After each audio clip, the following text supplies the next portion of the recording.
नजर सब पर। नमस्कार, मैं अनंत त्रिपाठी, स्वागत है आपका 10 न्यूज में। आइए सीधे रुख करते हैं अब तक की 10 बड़ी खबरों का। असम चुनाव से पहले बीजेपी ने बड़ा दांव खेला है। पार्टी ने लव जिहाद पर कड़ा एक्शन, घुसपैठियों से जमीन वापस लेने और यूनिफॉर्म सिविल कोड लागू करने का वादा किया है। 5 साल में 2 लाख नौकरियां देने और महिलाओं को 3,000 रुपए मासिक सहायता का भी ऐलान हुआ है। इस संकल्प पत्र में कुल 31 वादे शामिल हैं। सीएजी की रिपोर्ट में सेना से जुड़ी कई खामियां सामने आई हैं। कई जवानों को समय पर वेतन भत्ते नहीं मिले, जबकि मिलिट्री अस्पतालों की हालत भी चिंताजनक पाई गई। रिपोर्ट में निर्माण कार्यों के रिकॉर्ड सही तरीके से न रखने की बात कही गई है। ऑडिट ने रक्षा मंत्रालय को सभी रिकॉर्ड डिजिटल करने की सिफारिश की है। प्रधानमंत्री नरेंद्र मोदी ने गांधीनगर में सम्राट संप्रीति म्यूजियम का उद्घाटन किया और महावीर जयंती की शुभकामनाएं दी। इसके बाद साणंद में सेमीकंडक्टर प्लांट का उद्घाटन और वाव धराड़ में 20,000 करोड़ के प्रोजेक्ट्स की शुरुआत करेंगे। इस प्लांट के शुरू होते ही देश में हाईटेक प्रोडक्शन को बड़ा बढ़ावा मिलेगा। आंध्र प्रदेश हाईकोर्ट ने बड़ा फैसला सुनाते हुए कहा कि मायके से मिली संपत्ति पर पति का कोई अधिकार नहीं होगा।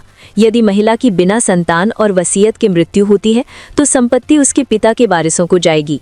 कोर्ट ने हिंदू उत्तराधिकार अधिनियम की धारा 15(2)(a) का हवाला देते हुए ये स्पष्ट किया। बिहार के नालंदा में शीतलाष्टमी मंदिर में भगदड़ से 8 महिलाओं की दर्दनाक मौत हो गई, जबकि कई लोग घायल हैं। चैत्र महीने के आखिरी मंगलवार पर भारी भीड़ उमड़ी थी। प्रशासन ने मेला बंद कर दिया है और घायलों का इलाज जारी है। सरकार ने मृतकों के परिवारों को 6 लाख रुपए मुआवजा देने का ऐलान किया है। कांग्रेस नेता राहुल गांधी ने केरल में आरएसएस और बीजेपी पर लोगों को बांटने का आरोप लगाया। उन्होंने एफसीआरए कानून में बदलाव पर भी सवाल उठाए। वहीं पश्चिम बंगाल में ममता बनर्जी ने बीजेपी पर हमला बोलते हुए कहा कि चुनाव के बाद गैस और कैश योजनाएं बंद कर दी जाएंगी। चुनावी माहौल में बयानबाजी तेज हो गई है। गृह मंत्री अमित शाह ने लोकसभा में कहा कि देश नक्सलवाद से लगभग मुक्त हो चुका है। उन्होंने चेतावनी दी कि जो हथियार उठाएगा उसे कीमत चुकानी होगी। शाह ने आरोप लगाया कि वामपंथियों ने आदिवासियों को बहकाया और नक्सलवाद ने ही गरीबी को बढ़ाया। सरकार ने 31 मार्च तक नक्सल मुक्त भारत का लक्ष्य रखा है।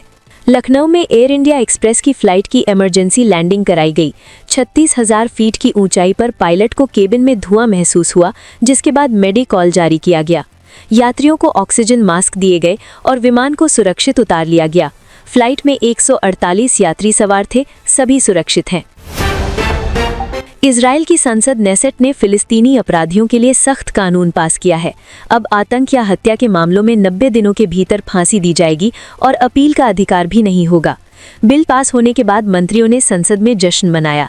इस फैसले से मध्य पूर्व में तनाव और बढ़ने की आशंका है।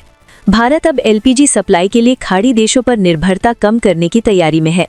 इंडियन ऑयल, बीपीसीएल, एचपीसीएल और गेल अंगोला की कंपनी सोनानगोल से गैस खरीदने पर बातचीत कर रही हैं।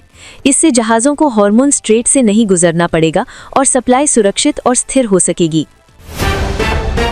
ईरान के मशहद एयरपोर्ट पर खड़ा एक विमान अमेरिकी हमले में क्षतिग्रस्त हो गया।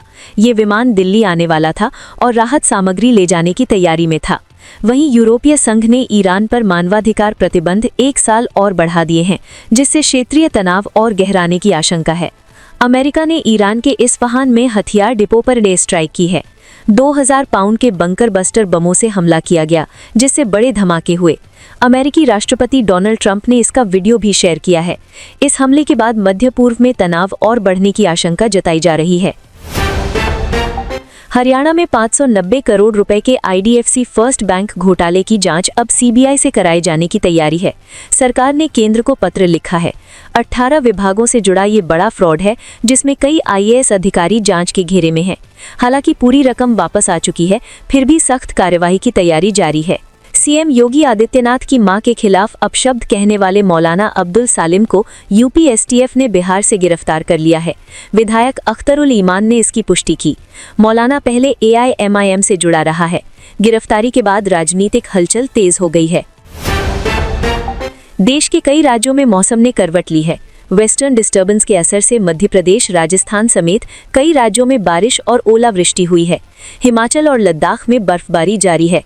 मौसम विभाग ने 16 राज्यों में बारिश का अलर्ट जारी किया है, जिससे तापमान में गिरावट दर्ज की गई है। 1 अप्रैल से देश भर के टोल प्लाजा पर नगद भुगतान पूरी तरह बंद हो जाएगा। अब केवल फास्टैग या यूपीआई से ही भुगतान संभव होगा। इसके साथ ही टैक्स और बैंकिंग से जुड़े कई नियम भी बदलने जा रहे हैं। लोगों के पास आज जरूरी काम निपटाने का आखिरी मौका है। आईपीएल में 15 साल के वैभव सूर्यवंशी ने इतिहास रच दिया। उन्होंने राजस्थान रॉयल्स के लिए दूसरी सबसे तेज 50 लगाई और टीम को शानदार जीत दिलाई। गुवाहाटी में खेले गए मैच में राजस्थान ने चेन्नई को 8 विकेट से हराया, जो टीम की सबसे बड़ी जीत साबित हुई। आईपीएल में आज पंजाब किंग्स और गुजरात टाइटंस के बीच मुकाबला खेला जाएगा। मैच न्यू चंडीगढ़ में 7:30 बजे शुरू होगा। गुजरात 2022 की चैंपियन रह चुकी है, जबकि पंजाब अब तक अपने पहले खिताब की तलाश में है। दोनों टीमों के बीच कड़ा मुकाबला देखने को मिल सकता है। कॉमेडियन सुनील पाल का एक वीडियो वायरल हो रहा है, जिसमें एक इवेंट के दौरान उनके साथ बदतमीजी की गई। उन्हें मंच पर बुलाकर गुलदस्ता दिया गया, लेकिन जैसे ही वे बोलने लगे, माइक छीन लिया गया और उन्हें उतरने को कहा गया। ये घटना मुंबई के एक मुशायरे की बताई जा रही है। रणवीर सिंह की फिल्म धुरंधर 2 बॉक्स ऑफिस पर धमाल मचा रही है। 11 दिनों में फिल्म 1365 करोड़ की कमाई कर चुकी है। फिल्म में मेजर इकबाल का रोल निभाने वाले अर्जुन रामपाल भावुक हो गए और उन्होंने टीम और फैंस का धन्यवाद किया। उन्होंने रणवीर सिंह को बब्बर शेर बताया। तो ये थी अब तक की 10 बड़ी खबरें। देश विदेश की और भी ताजा तरीन खबरों के लिए जुड़े रहिए 10 न्यूज के साथ। नजर सब पर। नजर सब पर।